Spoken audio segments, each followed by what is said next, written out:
हाय दोस्तों, नमस्कार आप सभी को। मैं अभिषेक कुमार सिंह करियर पॉइंट के इस प्लेटफॉर्म से आप सभी का स्वागत करता हूं।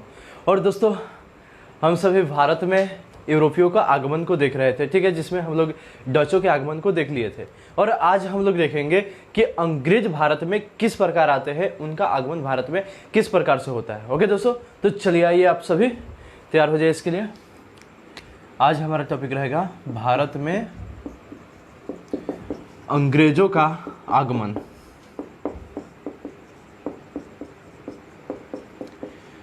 ठीक है दोस्तों, देखिए ध्यान दीजिए आप लोग।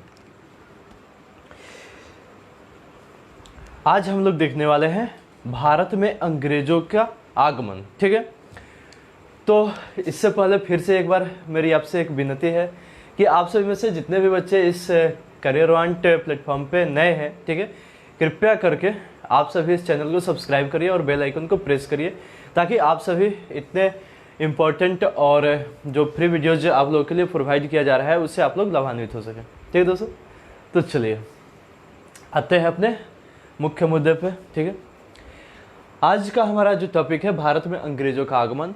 तो आज हम लोग यही देखने वाले हैं कि किस प्रकार से अंग्रेजों का समुद्री मार्ग द्वारा भारत में आगमन होता है और उनके आगमन के पश्चात उनके द्वारा कौन कौन से क्रियाविधि को अपनाई जाती है और किस प्रकार से वे एक एक करके अन्य यूरोपीय जो कंट्री यहाँ पे आए हुए थे जैसे पुर्तगाल और डच, उनको किस प्रकार से विस्थापित करते हैं और उनका स्थान किस प्रकार से ग्रहण करते हैं और किस आधार पे, ठीक है, किस आधार पे वे यहाँ के भारतीय शासकों को एक दूसरे से मतभेद उत्पन्न करवाते हैं और उनको आपस में ही लड़ने के लिए मजबूर हो जाना पड़ता है। इन सारे तथ्यों को हम लोग यहाँ पे देखने वाले हैं। ठीक है, तो चलिए दोस्तों, अंग्रेज की यदि बात की जाए, ठीक है, अंग्रेज की यदि बात की जाए तो यह भी कहाँ के हुआ करते थे, यूरोपीय कंट्री की।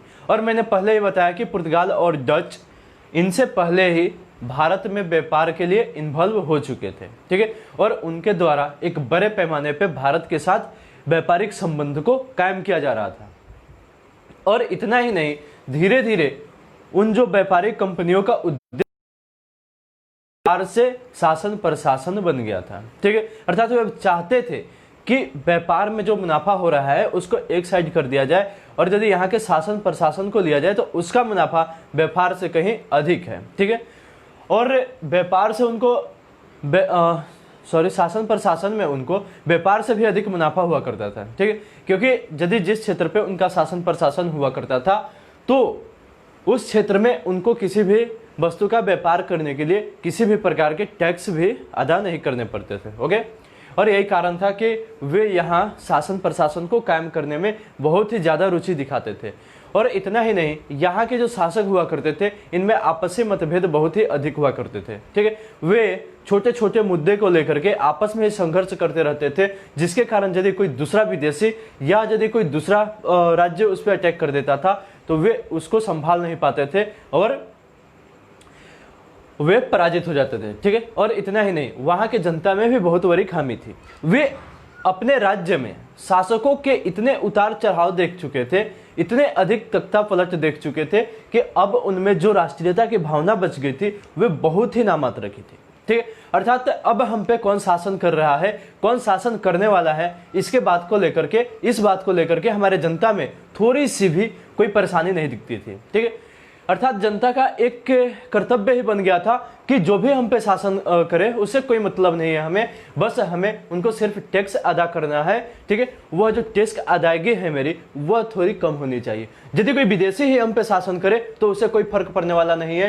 यदि यह कह दे हमें कि आपको जो टैक्स देना पड़ता है अब उसमें मेरे द्वारा राहत दी जाएगी और 0.005 ही सही लेकिन उसमें कमी कर दी जाए। ठीक है, अर्थात वहाँ की जनता में अब राष्ट्रीयता नामक कोई भावना ही देखने को नहीं मिलती थी और वे अन्य मतलब बहुत सारे विदेशी सत्ता को भी अपने ऊपर शासन करते हुए देख चुकी थी। ठीक है, क्योंकि मिडाइवल इंडिया से ही हम लोग देख रहे हैं कि जब अरब का आक्रमण हुआ था भारत पे 712 ईस्वी में, उसके पश्चात से, ठीक है, उसके पश्चात से यहाँ पे मुसलमान आक्रमणकारियों की संख्या में धीरे धीरे बहुत अधिक वृद्धि हो गई थी। ठीक है, और तुर्कों और मुगलों द्वारा भी पूरे दक्षिण भारत तक शासन किया गया था। और यदि उसके पहले की भी बात की जाए तो एंशिएंट इंडिया में भी यानी प्राचीन भारत में भी बहुत सारे यूनानी आक्रमणकारियों के आक्रमण को इन भारतीय जनता को झेलने पड़े थे। और इतना ही नहीं, वे यहाँ पे अपने प्रतिनिधि नियुक्त करके भी शासन करते थे। ठीक है, तो इस प्रकार से अब यहाँ भारतीय जनता में शासन के, ठीक है, शासन को संभालने वाले चाहे कोई भी हो, इसको लेकर के कोई फर्क पड़ने वाला ही नहीं था। और इसी का फायदा उठाते कौन दिख रहे थे?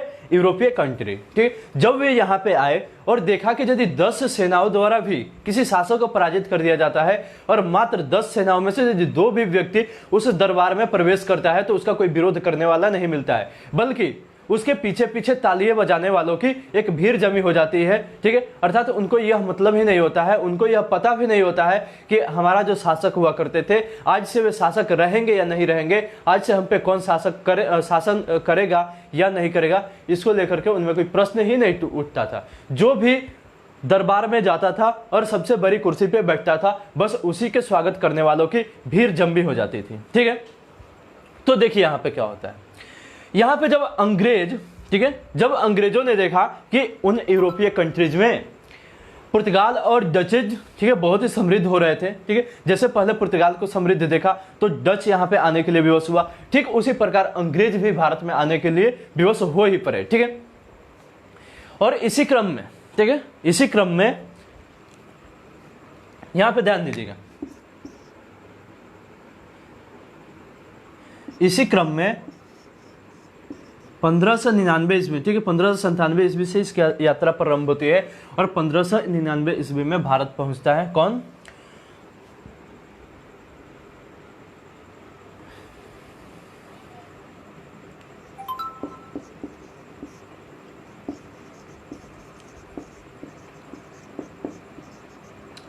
देखिए दोस्तों, यहाँ पे मैं बहुत ही महत्वपूर्ण पॉइंट लिखा है। ठीक है, यह जो जॉन मिल्टन हॉल था, ठीक है, यह जो जॉन मिल्टन हॉल था, यह 1599 ईस्वी में स्थल मार्ग द्वारा भारत पहुंचता है। ठीक है, यहाँ पे जो पुर्तगाली और डचेज हुआ करते थे, यह किसी भी यूरोपीय कंट्री को नहीं बताना चाहते थे कि मैं किस मार्ग द्वारा भारत के साथ व्यापार करता हूँ। ठीक है, और उस समय तक इतनी अत्याधुनिक सुविधाएं भी नहीं थी जिसके आधार पे अंग्रेज बिना कुछ जाने समुद्र में कदम रखे और भारत के लिए एक मतलब भारत की खोज के लिए एक नए मार्ग की तलाश करें। वे चाहते थे कि जिस मार्ग से पुर्तगाली और डचेज भारत से यात्रा करते हैं, ठीक है, जिस समुद्री मार्ग के द्वारा पुर्तगाली और डचेज भारत के साथ व्यापार करते हैं, उन्हीं मार्ग का अनुसरण करते हुए मेरे देश द्वारा भी व्यापार किया जाए। अर्थात यदि पुनः एक नए मार्ग की तलाश करने की कोशिश की जाएगी तो इसमें सदियां बर्बाद होगी। ठीक है, तो समय की बर्बादी को ध्यान में रखते हुए जॉन मिल्टन हॉल नामक एक व्यक्ति भारत में आता है, परंतु यह समुद्री मार्ग द्वारा नहीं आता है, यह स्थल मार्ग द्वारा भारत में आता है। ठीक है, 1597 ईस्वी में इसकी यात्रा प्रारंभ होती है और 1599 ईस्वी में अंततः यह भारत पहुंच जाता है। उस समय अकबर का शासन होता है, परंतु वह अकबर के दरबार में नहीं पहुंचता है। वह भारत के दूरस्थ इलाकों में ही भ्रमण करता है और यह जानने की कोशिश करता है कि इन पुर्तगाली और डचों द्वारा किस प्रकार से भारत में आगमन होती है, किस प्रकार से ये भारत के साथ व्यापारिक संबंधों को कायम करते हैं और उन यहाँ के भारतीय जनता की क्या क्या कमजोरियां है, यहाँ के शासक को किस प्रकार से लुभाया जा सकता है। ठीक है, तो इन सारे तथ्यों को एकत्रित करके कौन यहां से वापस जाता है? John Milton hall. ठीक है, और इसके बाद देखिए क्या होता है। इसके बाद दोस्तों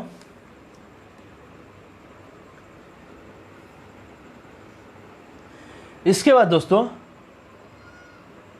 1599 और 1600 ईस्वी के ही लगभग, ठीक है, 1599 से 1600 ईस्वी के ही लगभग, यानी जैसे ही जॉन मिल्टन हॉल यहाँ से ब्रिटेन वापस जाता है तो यहाँ के समस्त जानकारियों से किसे परिचित कराता है? अपने देशवासियों को। ठीक है, और वहाँ जैसे ही वह अपने विवरण को प्रस्तुत करता है, अब वहाँ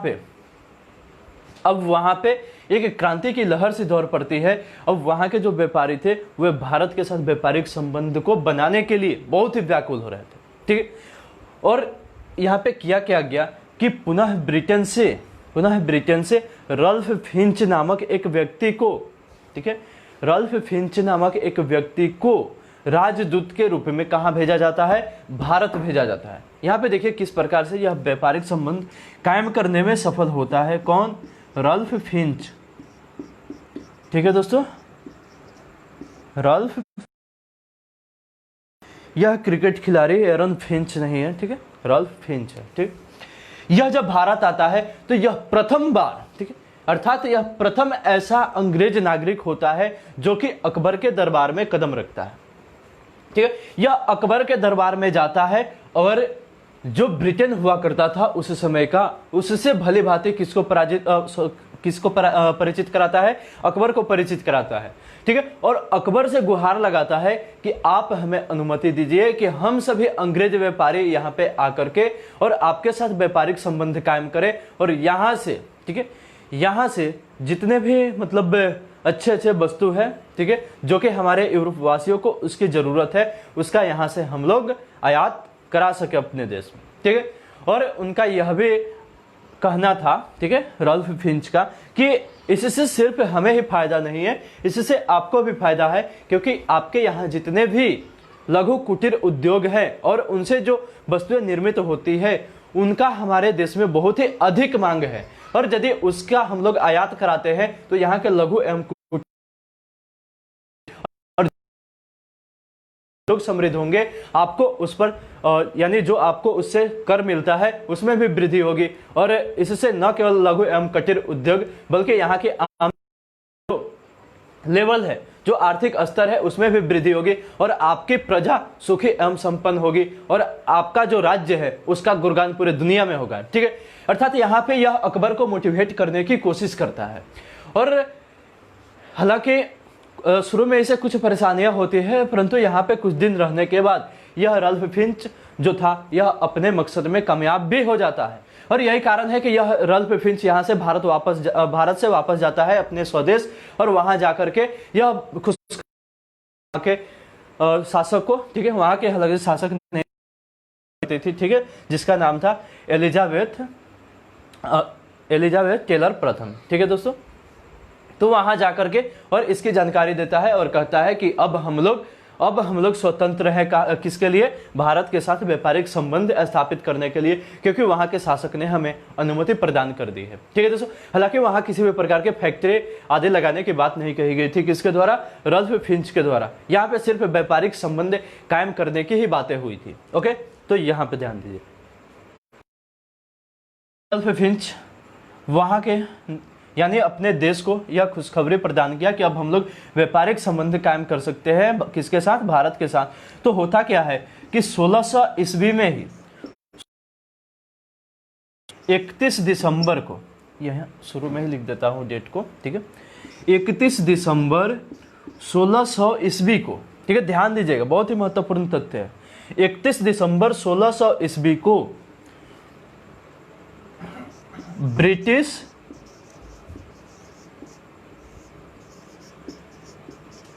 ईस्ट इंडिया कंपनी,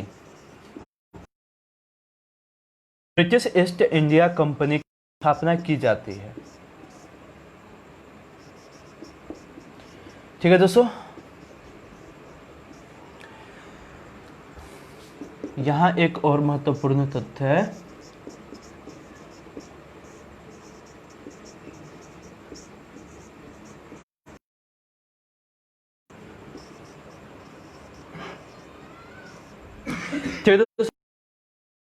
फिंच द्वारा यह मतलब घोषणा की जाती है, यह खुशखबरी दी जाती है ब्रिटिश वासियों को कि अब हम लोग भारत के साथ व्यापारिक संबंध स्थापित कर सकते हैं, ठीक है। तब होता क्या है कि 31 दिसंबर 1600 ईस्वी को एलिजाबेथ टेलर प्रथम के द्वारा ब्रिटेन में ब्रिटिश ईस्ट इंडिया कंपनी की स्थापना होती है, जिसका मुख्य उद्देश्य क्या रहता है, भारत के साथ एवं भारत के अलावा अन्य जो दक्षिण पूर्वी एशियाई कंट्रीज हैं उनके साथ व्यापारिक संबंध कायम करना, ठीक है।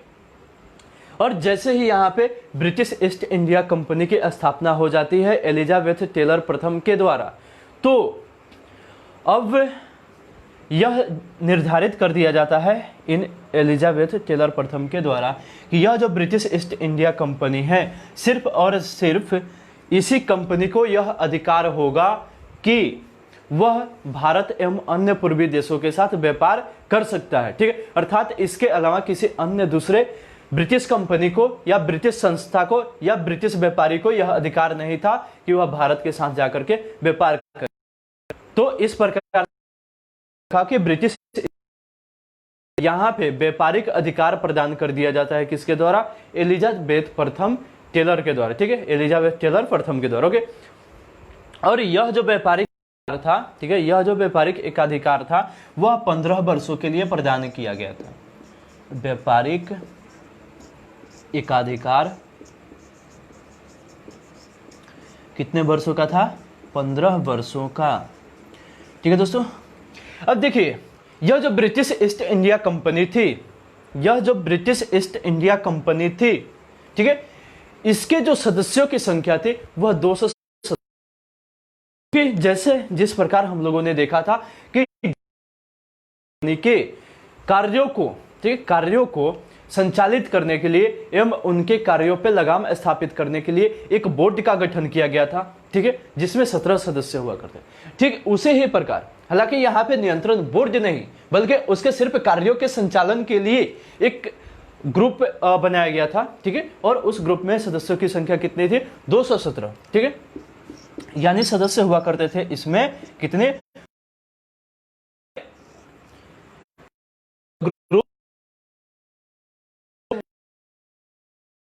कंपनी के कार्यों के संचालन के लिए इसका जो प्रमुख था, यानी इसका जो गवर्नर था, अर्थात इस ईस्ट इंडिया कंपनी का जो प्रथम गवर्नर बनाया गया था, ठीक है, वह थॉमस स्मिथ था।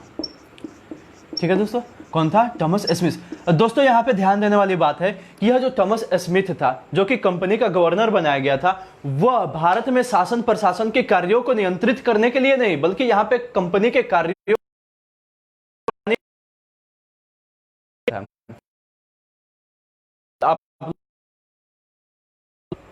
जिसकी शुरुआत लॉर्ड क्लाइव के समय से होती है, वह बहुत आगे हम लोग पढ़ेंगे। यहाँ पे सिर्फ हम लोग यहाँ देख रहे हैं कंपनी के कार्यों को कार्यान्वित करने के लिए जिस गवर्नर की नियुक्ति जाती है वह कौन होता है?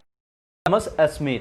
ठीक है दोस्तों, अब यहाँ पे ध्यान दीजिए, यह जो ब्रिटिश ईस्ट इंडिया कंपनी है, ठीक है, यहाँ पे आप लोग को यह जानना बहुत ही आवश्यक है, ठीक है, क्योंकि मेरे द्वारा यह प्रयास है कि उन किसी भी तथ्य को इग्नोर नहीं किया जाए जिसका एग्जाम्स के से बहुत ही ज्यादा महत्व है। ठीक है, यहाँ पे देखिए, यह क्वेश्चन पूछा भी गया एग्जाम में कि जो ब्रिटिश ईस्ट इंडिया कंपनी थी इसका अन्य नाम क्या था। ठीक है, तो जो ब्रिटिश ईस्ट इंडिया कंपनी, ठीक है, जो नाम पड़ा था ब्रिटिश ईस्ट इंडिया कंपनी का, यह भी पूर्ण नाम नहीं हुआ करता था किसका? ब्रिटिश ईस्ट इंडिया कंपनी का। ओके दोस्तों, तो देखिए दोस्तों, यहाँ पे जो मैंने बताया कि यह जो मर्चेंट्स है, जो मैंने यहाँ पे, यह भी किसका पूर्ण नाम नहीं हुआ करता था? तो ब्रिटिश ईस्ट इंडिया कंपनी का। अर्थात यह जो मर्चेंट्स एडवेंचर्स नाम था, भले ही ब्रिटिश ईस्ट इंडिया कंपनी का एक, परंतु यह भी संक्षिप्त रूप था, पूर्ण नाम नहीं था। तो हम लोग यहाँ पे देखते हैं इसके पूर्ण नाम को। ठीक है, तो इसका जो पूर्ण नाम था वह था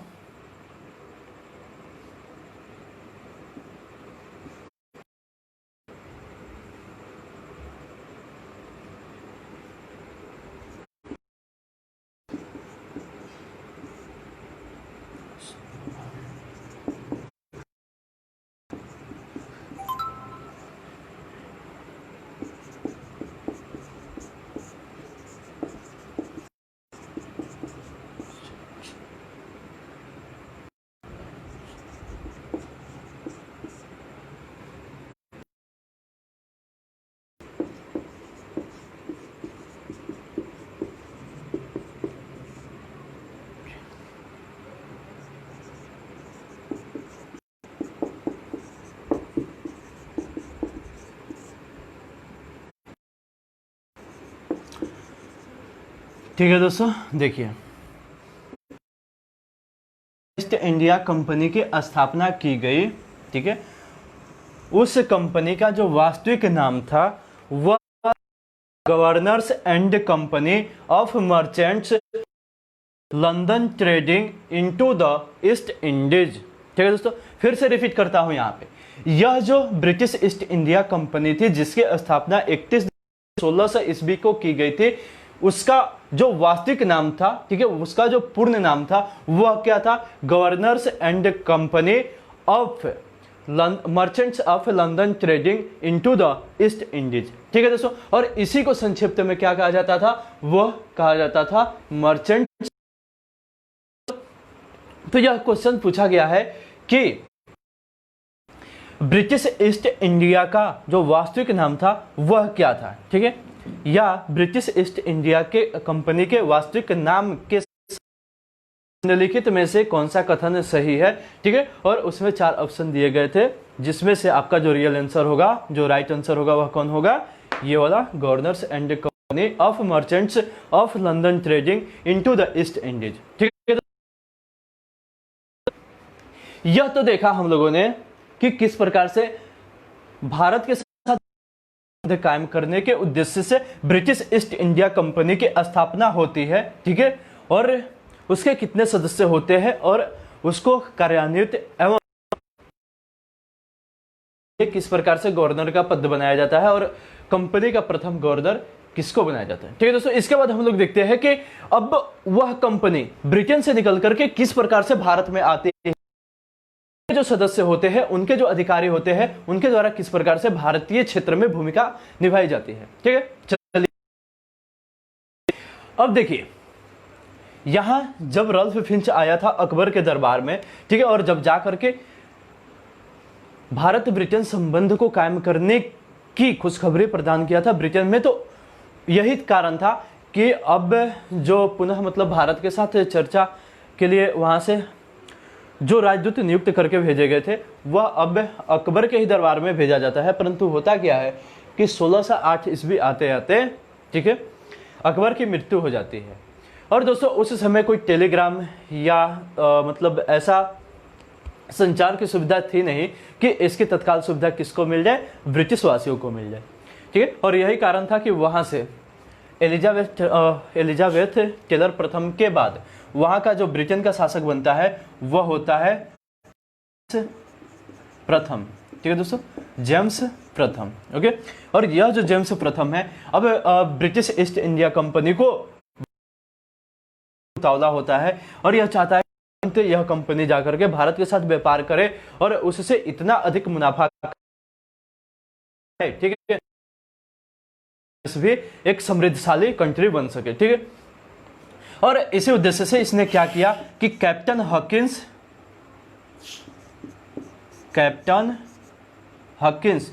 ठीक है दोस्तों, ध्यान दीजिएगा आप लोग,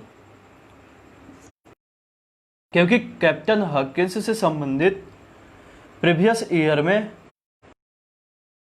तो वो भी कोई ज्यादा उतार चढ़ाव के साथ नहीं, बस एक ही क्वेश्चन बार बार दोहराए जाते हैं। ठीक है दोस्तों, यहां पे देखिए कैप्टन हॉकिंस। अब देखिए दोस्तों, अभी भी ब्रिटिश वासियों को यह पता था, ठीक है, अभी भी ब्रिटिश वासियों को यह पता था, यह अनुमान था कि भारत में किसका शासन है, अकबर का शासन है। ठीक है दोस्तों,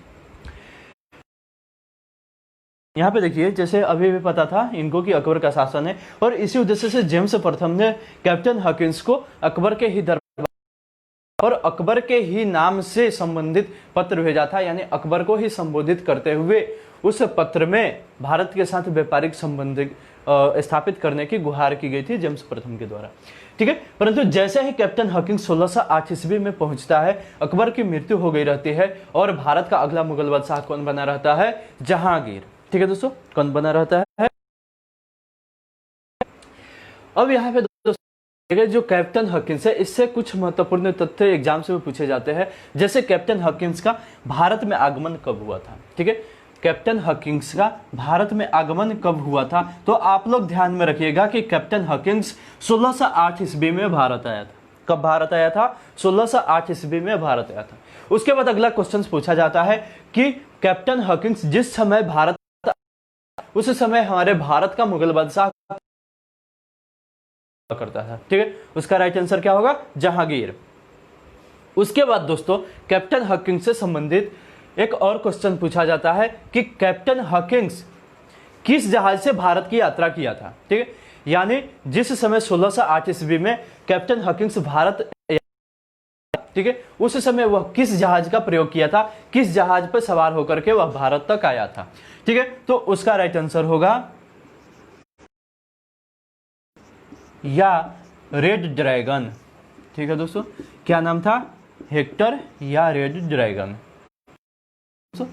हेक्टर या रेड ड्रैगन नामक शिप से ही जो कैप्टन हॉकिंस था वह भारत आया था। अब देखिए दोस्तों, यहाँ पे जो ब्रिटिश एक बहुत ही महत्वपूर्ण चाल थी, ठीक है, क्योंकि यह जो रल्फ फिंच था यहाँ के शासकों की कुछ कमियों को नोट करके ले गया था। उसने बताया था कि यदि यहाँ भारतीय जो शासक है, पहले नंबर बात की तो उनमें विवेक की थोड़ी अभाव है, ठीक है, विवेक की थोड़ी कमी पाई जाती है।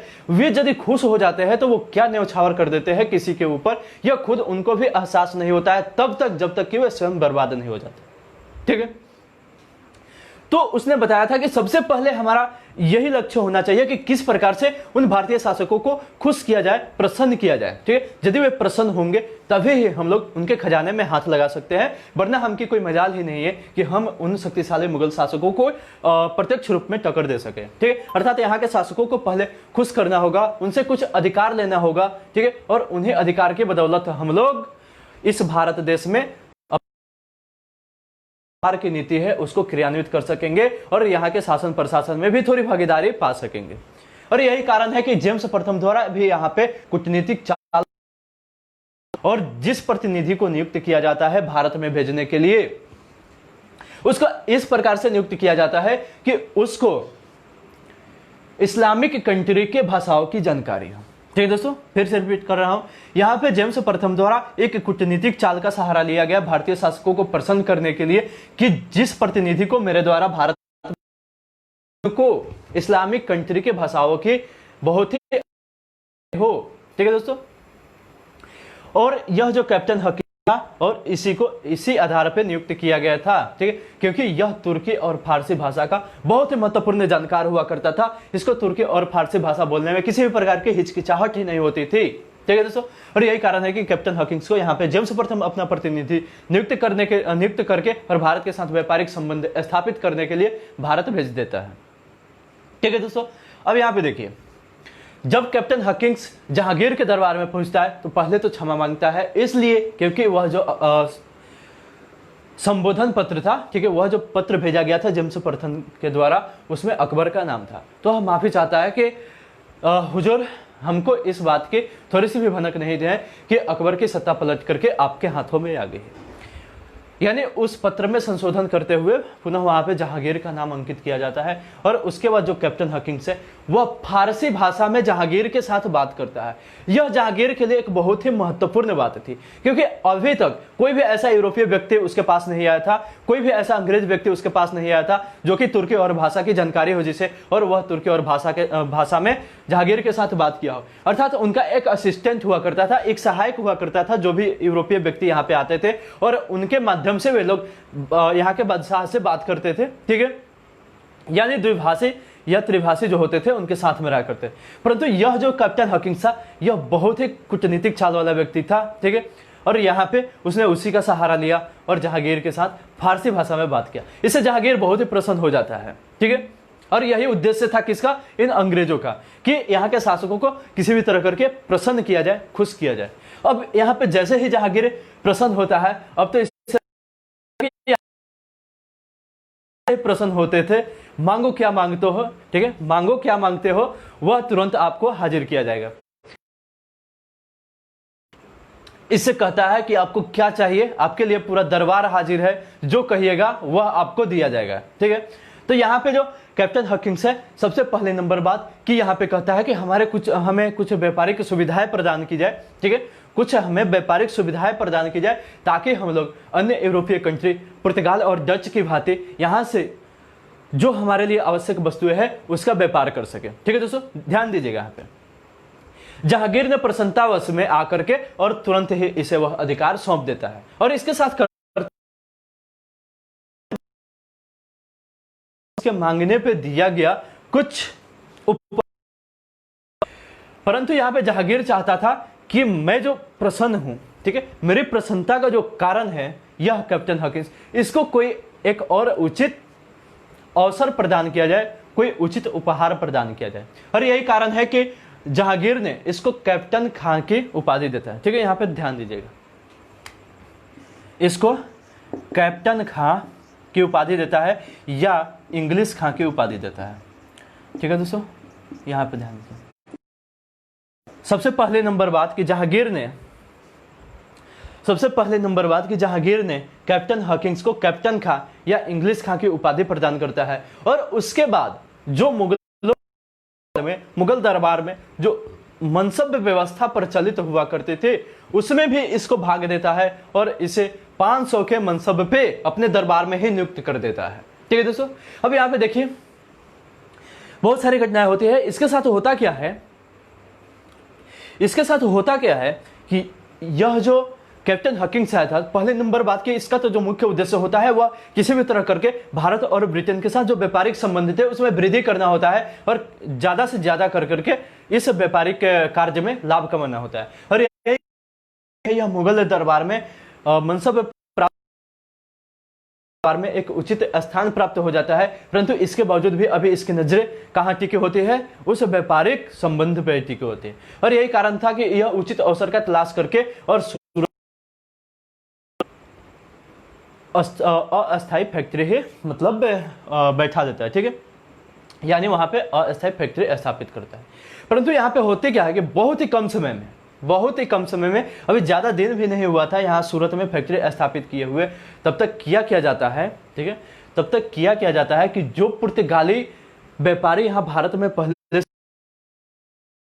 यहाँ के मुगल बादशाहों को इस कदर मोटिवेट किया था कि वे लोग अब पुर्तगालियों के साथ संबंध विच्छेद करके किसी दूसरे यूरोपीय कंट्री के साथ संबंध स्थापित ही नहीं करना चाहते थे। ठीक है, और यहाँ पे पुनः पुर्तगालियों द्वारा अपने और मुगल दरबार में जहांगीर के पास जाकर के कहा जाता है कि हुजूर आपके द्वारा यह क्या कर दिया गया है, जिस देश ने आपको इतने दिन तक मदद पहुंचाया, ठीक है, जिस देश के बदौलत आप लोग समुद्र में अपनी शक्ति का परचम लहराए हुए हैं, उसी देश को आप लोग इग्नोर करके किसी दूसरे देश के साथ हाथ कैसे मिला सकते हैं? यह सरासर अन्याय है हमारे साथ।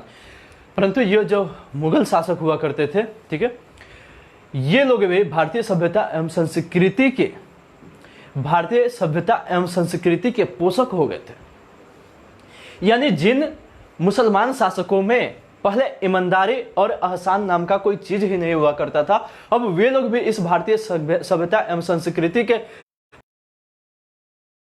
और इन लोगों द्वारा यह समझा गया कि हो सकता है कहीं ना कहीं हम लोग पुर्तगालियों के साथ अन्याय कर रहे हैं, तो हमें ऐसा नहीं करना चाहिए। और जहांगीर ने तुरंत एक आदेश जारी किया कि कैप्टन हॉकिंस, आप मुगल दरबार में भले ही मनसब प्राप्त व्यक्ति हो सकते हैं, परंतु आपके द्वारा जो सूरत में फैक्ट्री की स्थापना की गई है आप उसको रद्द करिए, आप उसको हटा लीजिए, क्योंकि यह सरासर आदेश के खिलाफ होगा।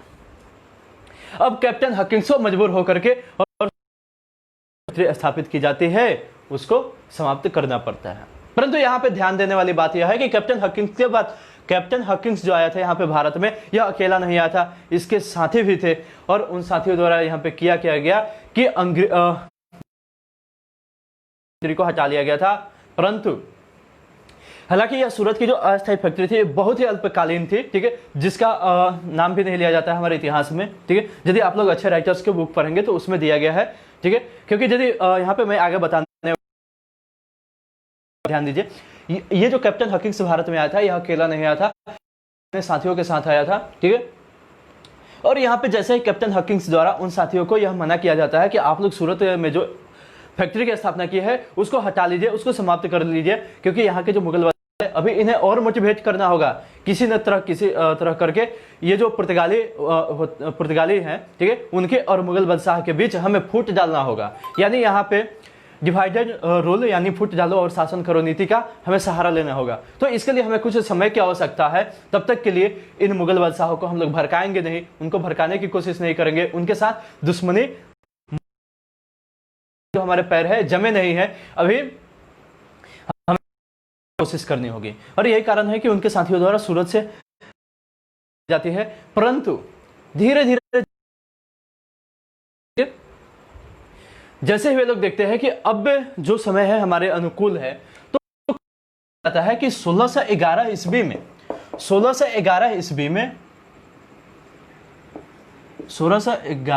में मसूलीपट्टनम में पुनः एक अस्थायी फैक्ट्री की स्थापना की जाती है।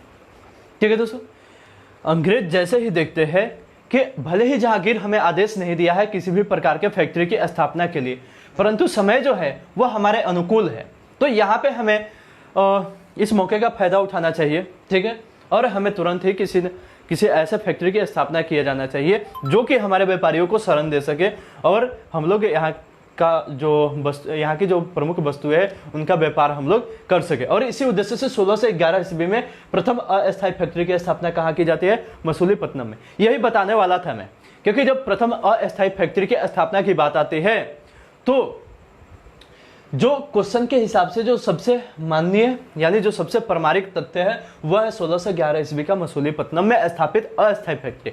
जो मैंने सूरत में स्थापित फैक्ट्री को बताया वह बहुत कम दिनों के लिए था, इतने अल्पकालीन दिनों के लिए था कि वे फैक्ट्री का जो अभी स्थापना था वो अभी पूर्ण भी नहीं हो पाया था कि उसे हटाना पड़ा था। इसलिए जब भी आपके एग्जाम्स में क्वेश्चन आएगा कि प्रथम अस्थायी फैक्ट्री कौन थी अंग्रेजों द्वारा स्थापित, तो वो होगा 16 से 11 ईस्वी में स्थापित मसूलीपट्टनम की फैक्ट्री। ठीक है दोस्तों, तो यहाँ पे ध्यान दीजिए।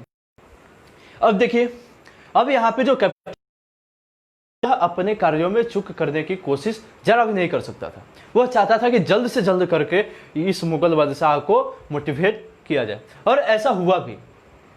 धीरे धीरे करके एक दीमक के भांति जहांगीर के माइंड को इस कदर उकेर दिया कि उसे मजबूर होकर के और 1613 ईस्वी में अंग्रेजों को मंजूरी यानी सहमति देनी ही पड़ी। और जैसे इन अंग्रेजों को स्थापित करने की अनुमति मिलती है, उनके द्वारा 1613 ईस्वी में सूरत में एक फैक्ट्री की स्थापना की जाती है। और यह जो फैक्ट्री थी यह मुगल बादशाह के आदेश के तहत की गई थी। यही कारण है कि इसकी जो स्थापना है उसको अस्थायी अस्थायी फैक्ट्री के तौर पे ली जाती है। ठीक है, अर्थात भारत में स्थापित अंग्रेजों की पहले अस्थायी फैक्ट्री कौन थे? तो 1613 ईस्वी में स्थापित सूरत की फैक्ट्री थी। ओके दोस्तों, अब यहां पे ध्यान दीजिए, ये जो फैक्ट्री है ना, यह आज के कारखाने एवं फैक्ट्री की भांति नहीं थी। क्योंकि आज का जो कारखाने और फैक्ट्री का नाम हम लोग लेते हैं तो हमारा जो नजरिया होता है वह किसके अंतर्गत होता है कि वहां पे किसी न किसी वस्तु का, किसी नए वस्तु का सृजन हो रहा होगा, किसी नए वस्तु का निर्माण हो रहा होगा, वहां पे किसी वस्तु का प्रोडक्शन हो रहा होगा। लेकिन उस समय के जो फैक्ट्री हुआ करते थे वहां पे किसी वस्तु को निर्मित नहीं किया जाते थे, यहाँ पे अर्थात वहां पे किसी नए वस्तु का निर्माण नहीं होता था। ठीक है, वहां किसी भी प्रकार के उत्पादन कार्य किए ही नहीं जाते थे। ठीक है, यहां पे बहुत ही अच्छे से समझिएगा दोस्तों, क्योंकि बहुत कम ही जगह आप लोगों को यह मिलेगा कि यह जो फैक्ट्री होता था वह किस प्रकार का होता। ठीक है, मैंने यहां पे बता रहा था, ठीक है, कि यह जो फैक्ट्री हुआ की जा रही थी इन यूरोपीय कंट्रीज के द्वारा, तो ये जो फैक्ट्री होते थे वहां पे किसी भी प्रकार के उत्पादन कार्य हुआ ही नहीं करते थे। ठीक है, तो आखिर हुआ क्या करता था वहां पे? तो यह जो फैक्ट्री हुआ करता था यह एक बड़े चहारदारी वाला क्षेत्र होता था। ठीक है, अर्थात एक बड़े एवं विशाल बाउंड्री वाल वाला एक क्षेत्र हुआ करता था जिसमें यूरोपीय व्यापारी थे, यानी जिस देश का वह फैक्ट्री हुआ करता था उस देश के व्यापारी उसमें शरण लेते थे। ठीक है, अर्थात वहां पे उनका निवास स्थान हुआ करता था। ठीक है, यहाँ पे ध्यान दीजिए, यह जो फैक्ट्री हुआ करता था यह उस देश के व्यापारियों का निवास स्थान हुआ करता था, उस कंपनी के अधिकारियों का निवास स्थान हुआ करता था। ठीक है, और उनके द्वारा जो व्यापार के लिए जो वस्तुएं खरीदी जाती थी, ठीक है, अर्थात जिसका निर्यात वे अपने देश में करते थे, उनको यहाँ पे एकत्रित किया जाता था। ठीक है दोस्तों, अर्थात जो फैक्ट्री हुआ करता था उस समय का वह किसी भी प्रकार का उत्पादन कार्य से संबंधित नहीं था, बल्कि उस फैक्ट्री में उस कंपनी के अधिकारीगण एवं कर्मचारी निवास करते थे। ठीक है, और इसके अलावा उस फैक्ट्री में जो उन व्यापारियों के द्वारा माल खरीदे जाते थे उनका, और यही जो फैक्ट्री है आगे चल करके कर संग्रहण स्थल के रूप में जाना जाने लगा। ठीक है दोस्तों, तो यहाँ पे दोस्तों हम लोग ध्यान देंगे कि जो अंग्रेज व्यापारी यहाँ पे आए हुए थे शुरू में, जिनको अनेक परेशानियों का सामना करना पड़ रहा था, अब उन्हें यहाँ पे आदेश मिल गया कि आप लोग अपने लिए एक फैक्ट्री की स्थापना कर सकते हैं और उस फैक्ट्री को केंद्र मान करके आप सभी हमारे देश से व्यापारिक संबंध कायम कर सकते हैं। यहाँ से आप लोग व्यापारिक वस्तुओं को खरीद करके अपने देश में ले जा सकते हैं। ठीक है दोस्तों, यहाँ पे पुनः ध्यान दीजिए आप लोग। 1615 ईस्वी में क्या हुआ, 1615 ईस्वी में क्या हुआ कि पुनः समुद्री मार्ग द्वारा एक टमस रो नामक जेम्स प्रथम का प्रतिनिधि आता है। ठीक है, अर्थात जेम्स प्रथम का जो प्रथम प्रतिनिधि था वह कैप्टन हकिंस बनकर आया था भारत में, परंतु जो जेम्स प्रथम का दूसरा प्रतिनिधि बनकर के भारत आता है नाम होता है टमस रो, सर टमस रो, जो कि 1615 ईस्वी में भारत आता है, सर टमस रो। और यह जब भारत आता है तो यह पुनः जो पहले से व्यापारिक संबंध कायम थे भारत में उसको पुनः आगे करने की कोशिश करता है, अर्थात उनको पुनः समृद्ध करने की कोशिश करता है यहाँ पे। अब देखिए दोस्तों, इस प्रकार से मिला जुला कर देखें हम लोग, ठीक है, तो 1623 ईस्वी तक, 1623 ईस्वी तक धीरे धीरे अंग्रेजों ने अपनी नीति का सहारा लेते हुए, अपनी कूटनीतिक चाल का सहारा लेते हुए सूरत, भरूच, अहमदाबाद, अजमेर, आगरा और मसूलीपट्टनम तक अधिकार कर लिया गया था। ठीक है दोस्तों, फिर से सुनिए इसे आप लोग, क्योंकि यह एग्जाम में पूछा गया क्वेश्चन है कि अंग्रेजों द्वारा 1623 ईस्वी तक निम्नलिखित में से किन क्षेत्रों को अपने शासन के अंतर्गत ले लिया गया था या उन क्षेत्रों पर अपना अधिकार स्थापित कर लिया गया था। तो दोस्तों यहाँ पे मैं उसका नाम लिख दे रहा हूँ। ठीक है दोस्तों, यह बेहद महत्वपूर्ण साबित होगा आपके लिए। सूरत, उसके बाद भरूच, ठीक है दोस्तों, सूरत, भरूच, अहमदाबाद, अहमदाबाद,